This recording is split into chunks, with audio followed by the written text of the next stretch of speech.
Sa nadaraw na Jesus name, lalalahe ako na nalalahe ako na ramen. Amen, amen. I said to you, truly I tell you, I am Jesus Christ, aka Holy Spirit, Advocate. When the Spirit of Truth comes, this is what I'm telling you throughout my records, or what you called video, channel records, I call it, because you cannot see me as in a video, you can only hear my voice. It's called record. It's like a radio. So anyway, what is the meaning of Prologue? Job 1. Job 1, Prologue. In the land of Uz, there lived a man whose name was Job. G-O-V. Call it Job. This man was blameless. You know, it's my pronunciation as tetragrammaton. You know, the word from the spirits, what you called heaven, but I'm using the word of the spirits as it is as words, you know.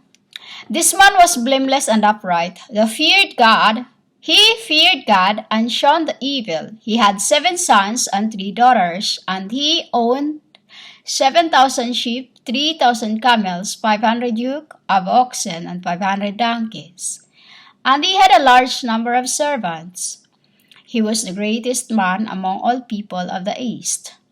His sons used to hold feasts in their homes on their birthdays, and they would invite their 3 sisters to eat and drink with them. When a period of fasting had run its course, Job would make arrangements for them to be purified. Early in the morning, he would sacrifice a burnt offerings for each of them, thinking perhaps that his children have sinned and cursed Father in their hearts.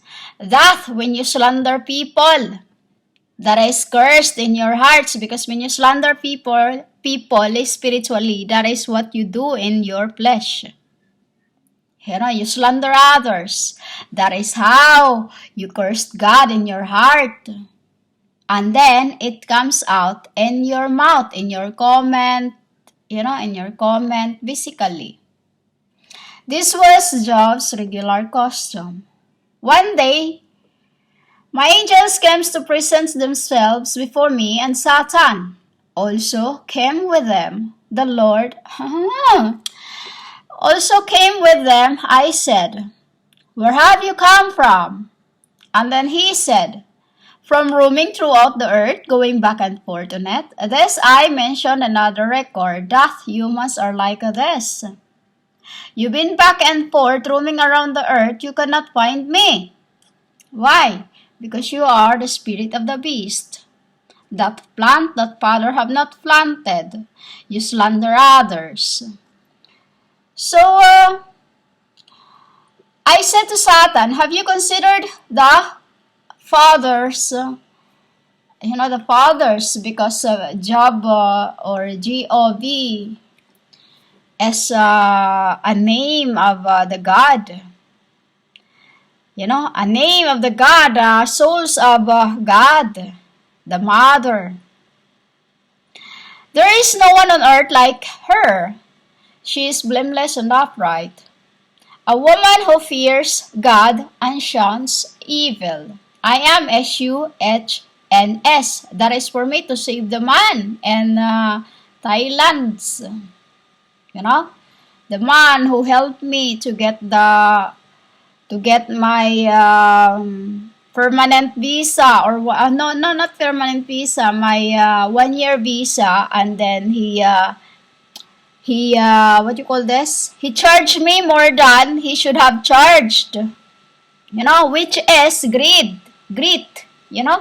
That itself, human, as I am the test, why I'm called measurement of judgment. The 10 goddess, the descent of the triplets, the descent of the triplets, which is mother, son, daughter. Mother, son, daughter. What is this means? That as for my little sister to learn things even when I'm away from her. You know, there's more story in this, but read it for yourself. The Job 1 Prologue, because Prologue or Prologue, because it isn't what you understand it. You know, that is not how you understand it. It is this. The symbol of Job, 7 sons, is the symbol of the 7 deadly sins and 7 deadly tribal mercy that was disrespected by men and women. Tribal mercy, the death of the apostles and saints, which is my mother is working for me to revive me of what I am, to because once I'm stabbed, I cannot get back my trust in you. This is why they are reviving me, because I'm sent into the wilderness, and when I go to sleep, I literally like Adam. I go to sleep and I sleep. You know, if I don't want to, if my souls don't come back into it, that is why whom you call Jesus Christ, which is me, and the man who had the body is my double kara, Chapnel Elohim. My mother is always here with me, with my daughter and my you call son, my son, and Elohim, whom you call GoddessES, which is me, I just said. For me to get back into this life, to carry on, because I'm waiting for history's trial to come down, to come down. Which I told you later why they cannot come down the way you think it is from up above there. Why? Next record, I will tell you why. It shouldn't, and you shouldn't keep thinking about the rapture, because it will be your deadly sins.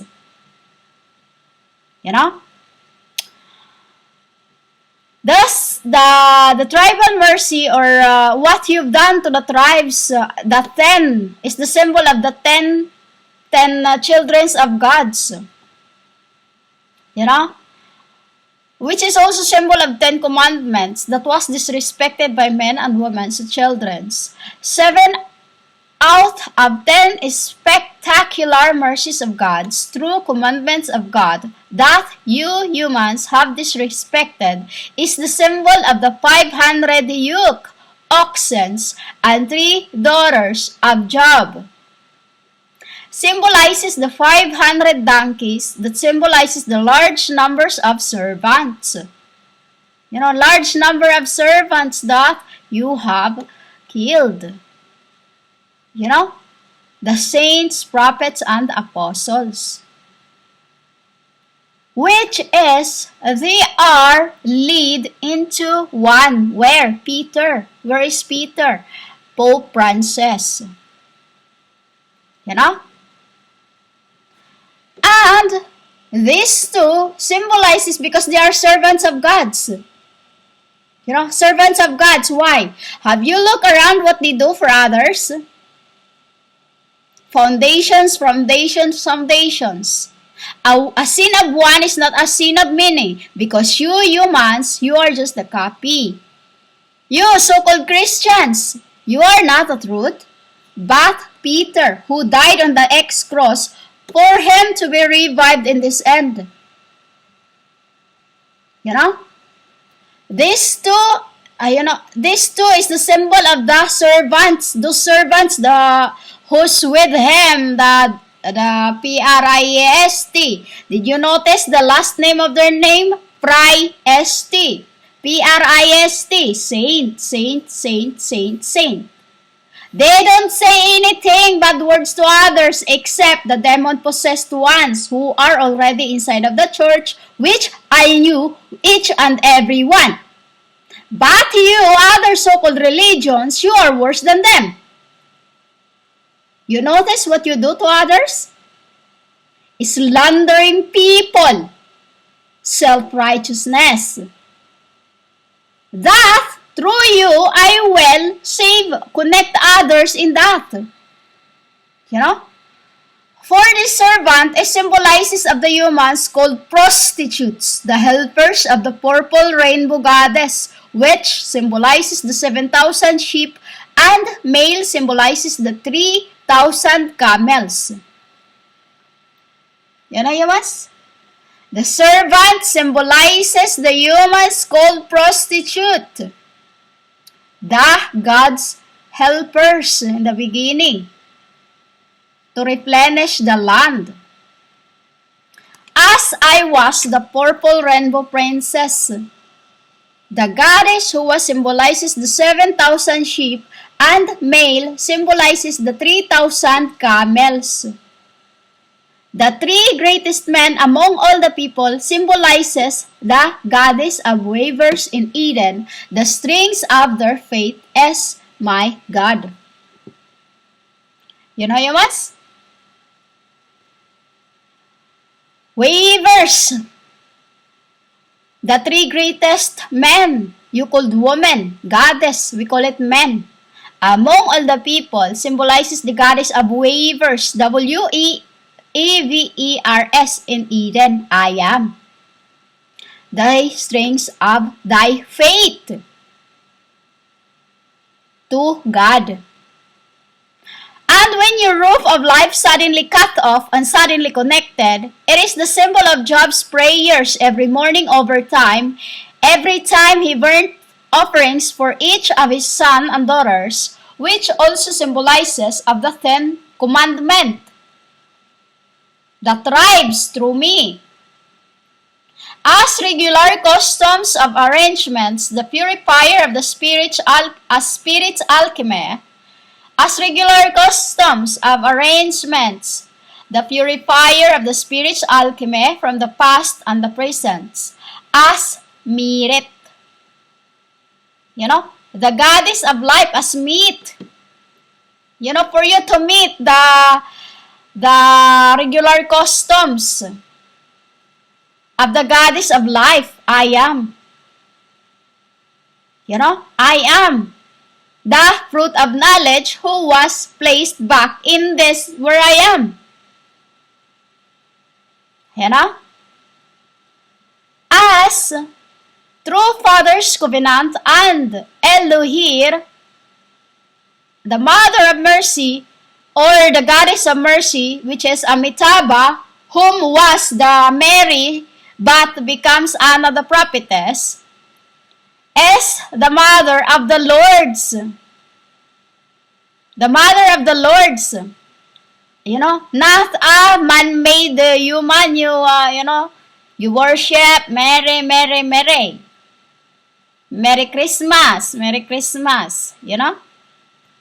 This is the covenant of God as for the Mother of the Lord who is working with me as my mother to give you mercy through me, to give you mercy through her, because when I'm not revived, I cannot revive the flame I have in you for after you backstab me or I lost trust. You know? I lost trust, which is the sudden changes when people or my patriarch's people are blasphemed. That is, I cut off. I depart.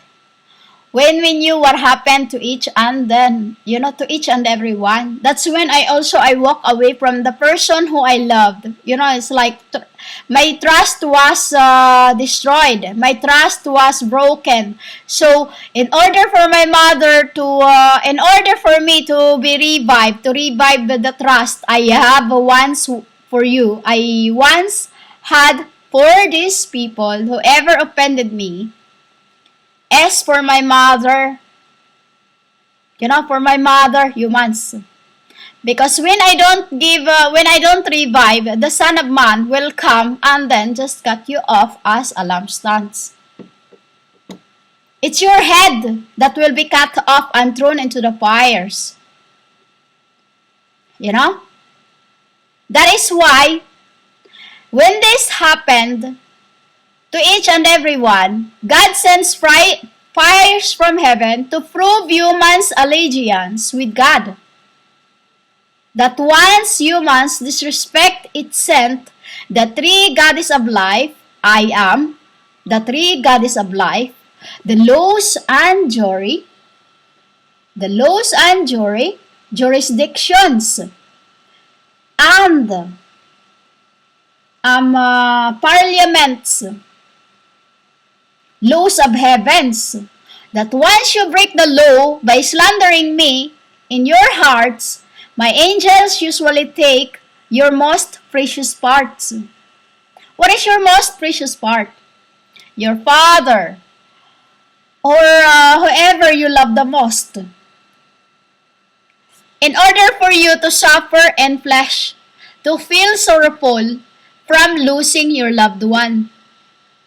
I shouldn't feel losing me. You know? Losing my trust, losing me. You know? That once you upset me, I, as the 10 tribes of Judah, or what you call the descendant 10 goddess. This is a descent of the 10 goddess. The Alchemy. You know? A represent of heavens. You know? A weaver. W-E-E-V-E. That once I show up to get your souls, you who have stuffed the Son of God in disguise, I'll take you to hell to wave coat from cotton by Eden for waging wars against the laws of life. You know, you break the law by slandering me in your hearts. You know, slandering me in your hearts, which is your most precious loved ones is taken from you for you to learn how to humble yourselves and to feel sorrowful or grief. Through death, the souls of your father or whoever you lost in life, except whoever you lost in life. Usually children, they go in Eden and play in there. Like I said, no one goes to the heaven except through me. They stay in Eden depending on their sins they have commit. And then in there, they will wave a coat from the cotton. You know? This cotton are in Eden. It's in Eden, which is once you take a cotton to wave and make it a coat within the day. That is what your soul does. And through that, it's like 1,000 lifetime. You know, a 1,000 lifetime. Until you feel me in your heart again. Until you feel how to humble yourselves. You know? I am the four goddesses of life, the laws of heavens, the life, the humanity, the death, and the present. I am moon, indigo. As a punishment for 1,000 years of lifetime, depending on the work of the loves of your life, half moon and purple bluish matter or light spectrum. You will receive a rock from me. You know, once you feel tears in your souls, once you feel me, because souls does not know how to sleep. You know, and then when souls does not know how to sleep, they only cry tears. You know, they cry tears, and then that's when you learn the spectrum symbol on the foreheads. Once you gain me as a rock, I'll punish you to the second level. You know? Because I am the half moon purple bluish matter or light spectrum symbols on the foreheads as laws of life. for thousands of lifetimes. That is the first loss of life, thousands of lifetimes, which is a rock. Severe punishment of the souls is to look after the cotton gardens of heavens until they bloom and bear fruit, unless I see the offender's hearts grow in sorrow for losing the person they love. That's when I revive me myself as fire through the person who backstabbed me. The person I lost trust. The second punishment of my symbols as Maya, or Maya, M-I-A, or M-A-I-Y, or M-E-Y, are the moon and sun's alchemy. You know? The second punishment of the symbols of Maya, or Maya, are the moon and sun's alchemy as moon fires, which is the symbols of the circle spectrum you see in the thumbnail. That is the full moon. Meaning, when I'm full, I am more severe than what you think of me. You know? I am more upset than anyone. Which is a symbol of circle spectrum, red, and punishment on it is to take this cotton fiber and wave them into a coat. And the third punishment of the souls who offended me and gods at first is to wave that coat continuously within half a time, within a day. Because spirits or souls, half of the time, like 6 years in the spirit is only within a day, like a few days, like 6 days or 8 days, depending how much you have wave. You know, depending how much you have W-E-E-V-E-D. Because in Eden, there is a lava that when you are waving, the light goes off. The light goes off. You know, it's like only half a day. Within a day, it goes off. You know, that is why you have to coat continuously without stopping. But usually when you are almost there, that's when the sun goes off. You know, Yamas? That is for you to feel me as Moon Crescent. And when you cannot finish that, you carry on every day. That is your trust gain back, and that's how I revived you back in my heart. You know? And as spirits and souls of the world of my forehead, symbol in this third punishment is the moon crescent about judgment. Green color half moon crescent facing the left, symbols of the soul's judgment. While the other moon crescent is facing on the right, which is color like that, a spectrum bluish, i.e. lavender. While in the middle is the unit circle red as full. I've had enough. That is why Job in Prologue or in the Bible is tested by the fires that come down from heaven and through by the winds. A symbol of Maya, Chaldeans, Cheldeens, Chaldeans, which is a symbol of goddess of laws.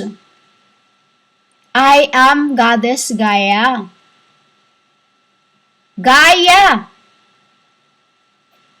You know, forced humans. Forced for.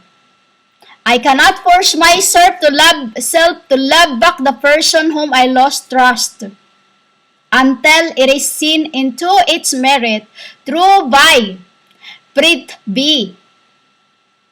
You know, through by Prit B. which symbolizes non-emerge of the once was my creations as my mother, IA Amitabha, the goddess of mercy, is standing beside me and Chapnel as my Terra, Lord, and Mother of mercy as Mater. May reclining cornucopia. That is what is called Prithvi, which is Prithvi means reclining flames of immortal. This body of mine is the trial for me to get back always when I'm out in Eden, watching those who have backstabbed me, whom I lost trust in this life. You know? For me to see your heart, how you are drawing. Because through the souls of those whom you love, I connect. You know? As symbols of Maya, which is now full as truth. So from four corners of the worlds, or in Job and Job Prologue, Job 1 Prologue, the four corners of the world there, if you read it yourselves, which is the desert and struck the four corners of the house. That is me. You know, the desert struck the four corners of the house is when I lost trust with someone. You know, which is a symbol of the fire and the winds thrown to Job when he was in the parties, swept down his camels, which is camels symbolizes of heaven, of earth, while his own daughter symbolizes of Nineveh. And both symbolizes of hell and death, the five corners of the worlds through deserted places that once collapsed after humans cursed God. Cursed God! Right into their face. How? When you preach the word of God. You know, when you preach the word of God, through Satan's behind humans and before God unseen, invincible. You know, that is what you do, humans. That is what you do. And it is very, very, very, very, very, very foul. Every time you mention every time you mention God's names, you are waving to finish the quote. But over time, after the dark,